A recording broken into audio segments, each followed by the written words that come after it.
Hello, fellow gardeners and just friends. I've been saying I'm going to do a pepper tour for probably a couple weeks now, but tonight I'm sharing with you some very discouraging things that are happening here. See these holes?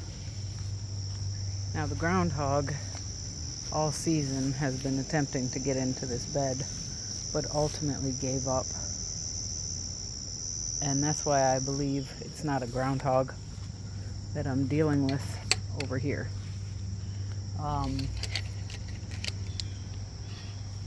And I could be wrong. My partner's been encouraging me to set up a camera to actually see who's doing this, but they are far more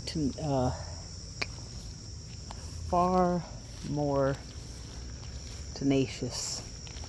You see the mud, and you see that they've clearly climbed, and they're desperately trying to get in to this bed. Popped this through.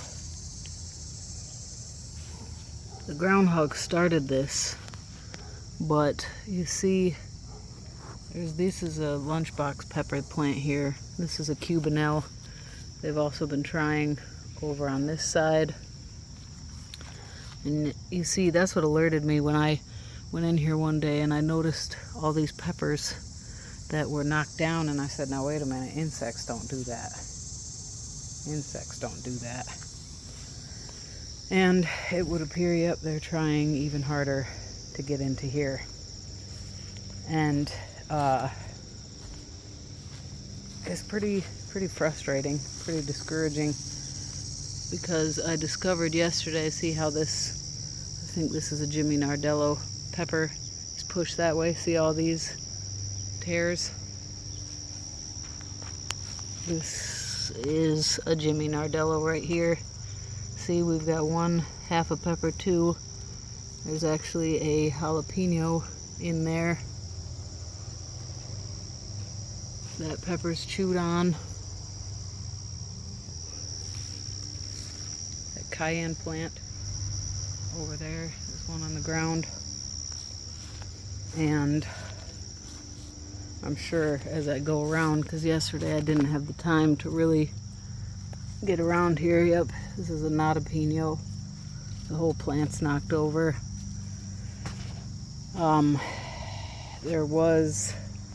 This is also a jalapeno. There were, pretty sure there were two on here. But what really got me yesterday, after I had picked this sweet little harvest, stopped by this plant, was this. And you're saying, what? Exactly. What? Whole plant gone. And I look down, and it's down there. Its tag, half of its tag is down there. My jewel amethyst. I don't know if you guys would still eat this, because this is, I do believe this is raccoon damage. It also broke this growing tip of the plant. It's not completely broken, so there's a chance that it'll push through. But this was my only shishito pepper that had survived.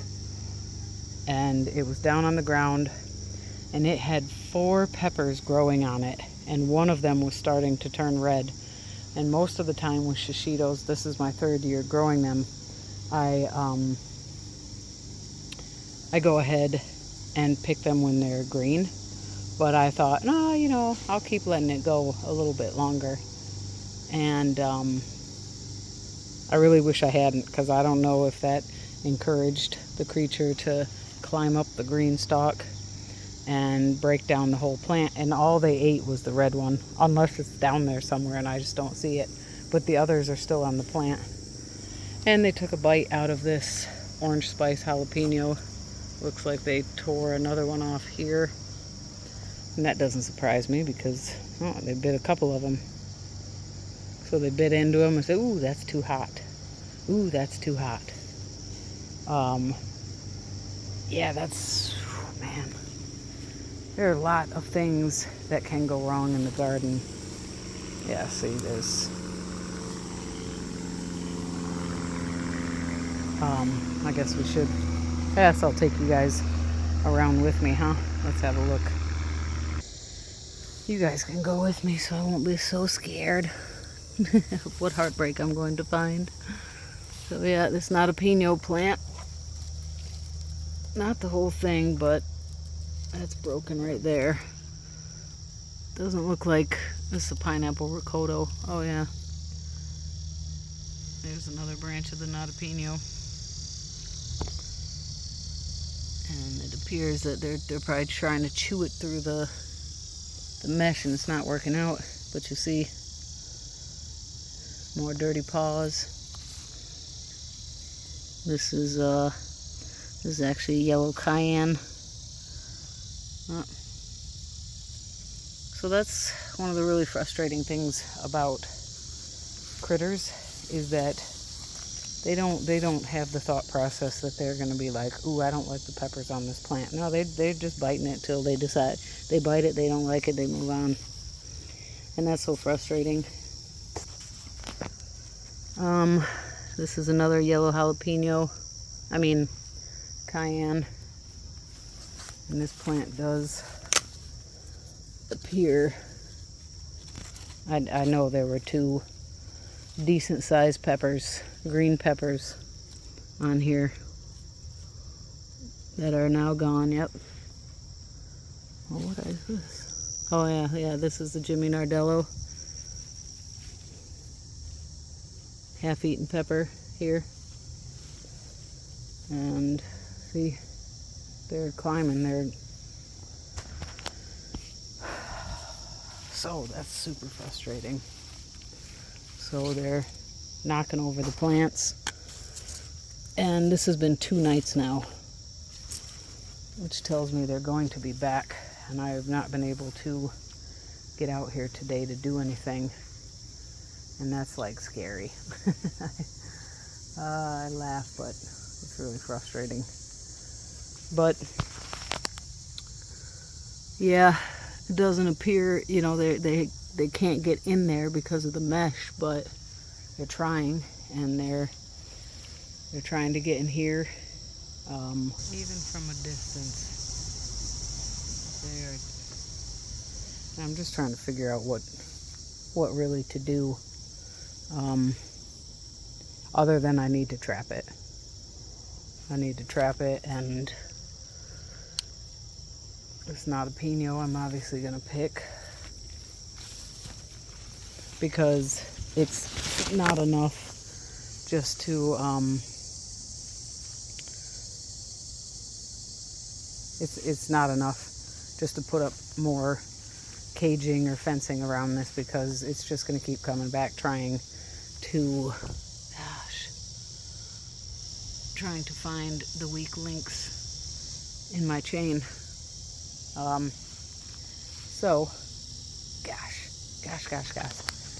wow, this is really discouraging, frustrating, heartbreaking, because I look and I say that's 4 peppers. Well, okay, 3, because I think that's 3 peppers, and they can't eat it because they can't get it through the mesh, so it goes to waste. 4 peppers over, you know, I've lost at least a dozen peppers thanks to this creature. It's just so discouraging, just like the blight that took out these determinate tomatoes. I picked a couple that were starting to blush. There's some in there, but you see, somebody got that one. I went ahead and tried to salvage the Brad's Atomic Grape, but wow, this is discouraging. This is part of life, and this is part of being a gardener. You know, you just know that, like, you're gonna have some struggles. I look at some people, their whole gardens got flooded out down in the south because of the hurricane, or maybe just heavy rains. A lot of people are losing a lot due to the heat. They just can't keep up, and they give up. I'm not saying I blame them, But when you lose like this, and you're fighting, and I mean, this isn't even a loss because they're not in here, but I know that they're going to keep trying to get in here, to get to attack all these plants, because they're climbing it. They're trying to get all over it. But I got to lift my head up and say, all right. One more night before I can do something really to protect them. I got to figure out how to trap them, what I'm going to do about that, what that process is. You just, let's see the little toenails.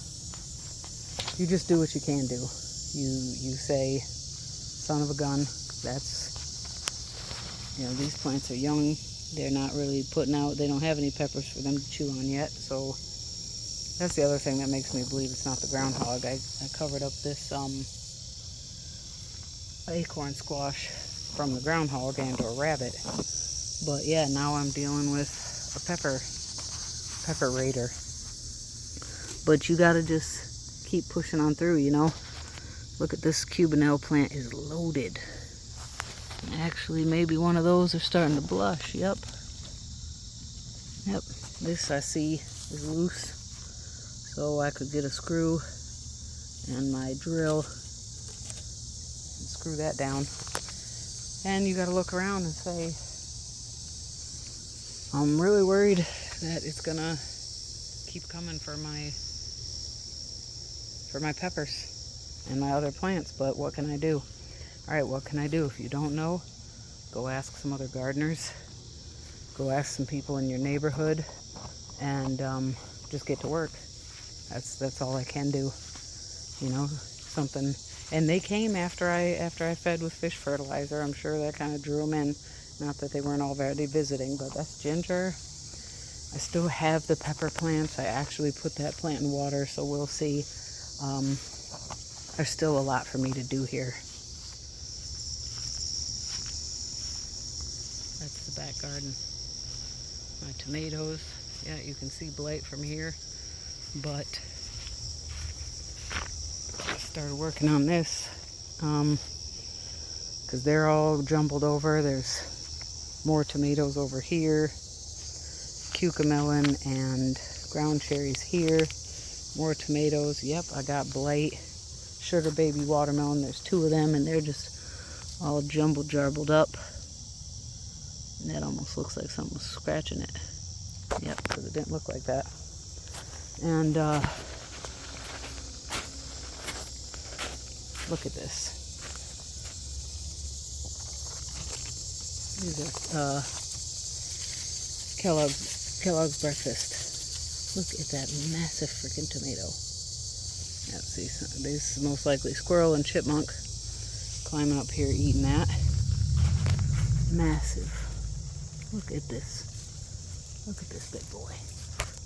And I know I gotta watch out for the raccoons with tomatoes too. But they're there, So you see what you gotta do. You see your work. You see what's driving you nuts. This is starting to turn, so I'm gonna pick it because of the troubles I'm having with critters this year. Yeah, hold on. You just gotta keep on pushing. Go to what you can celebrate. I got these beans, rattlesnake pole beans. Been harvesting a bunch off of them. Left these cowpeas are kind of going a little long. I still got some cucumbers in there. I got all these herbs to harvest. Here's more green zebras. I've harvested 2 Azoica tomatoes. Again, this is a green zebra. My green zebras are massive. I mean, that is catfished. My pineapple tomatoes. We got 3 down on the ground over there I gotta do. Oh, and I didn't notice this till last night. My pumpkin is growing from over here. And it's like... Yeah.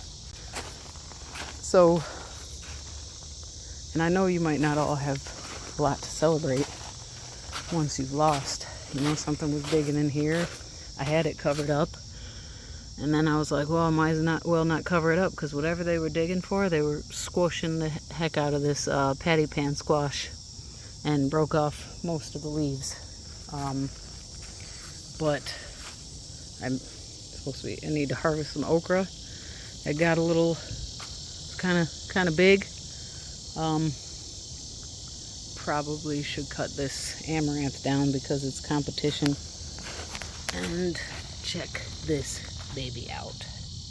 That's my Carolina Cross watermelon. It's been about 8 days since I discovered it, and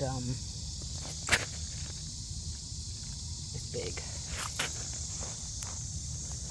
I'll do a separate video.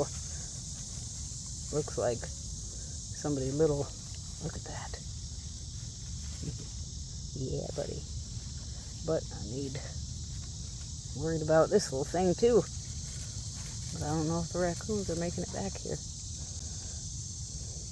So, yeah. So that's where I'm at. This is just me droning on video. But I guess it's meant to be a reality in gardening video. To say, yep, this is the reality of gardening. This okra plant has some sort of disease and I need to cut off all the bad leaves. But this squash volunteer is massive. I was hoping it was like a bush volunteer, and it's turning out not to be. Look at these okra. They are But Planter Garden told us how to tell if an okra has gone on too long. Yep. He said that if it's too old, if it's ready, if it's good still, you should be able to snap the tip off. But if it's gone on too long, yep, that one snapped. If it's gone on too long, then you won't be able to snap it off. Well, so yeah. Wow, look at this squash. But there's another okra over there.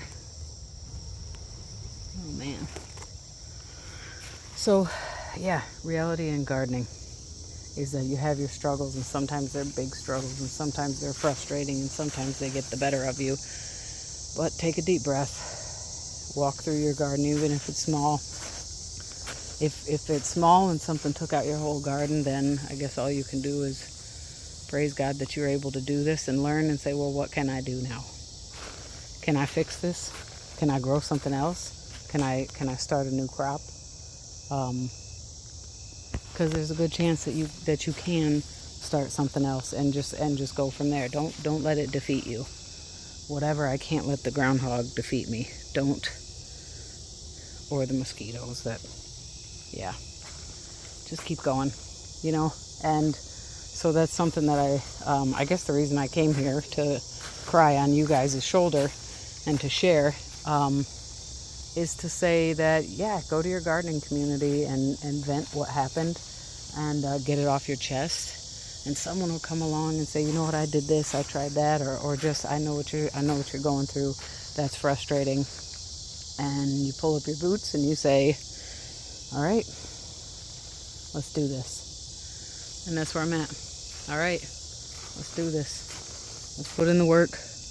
Let's get these critters before they get my whole crop. And yeah, we'll go from there, because that's life. But I love the garden. I love gardening. And just talking to you guys about this helps me, because I'm saying, you know what? Whatever peppers I lose or continue to lose, or even plants, I got to remember that like this whole process for me is something fabulous. Just being able to do this is a real blessing. Just having this abundant growth, this Wolf and butternut squash that is still trying to grow, even though this black cherry has completely taken over this bed. This I love. And for all the struggles, it's still worth it. I appreciate your time, and I wish you all the best in your garden. And may you push through whatever struggles you're dealing with, and know that there are more of us out here that share in what you're going through, and that we all pray and wish the best for each other. Take care.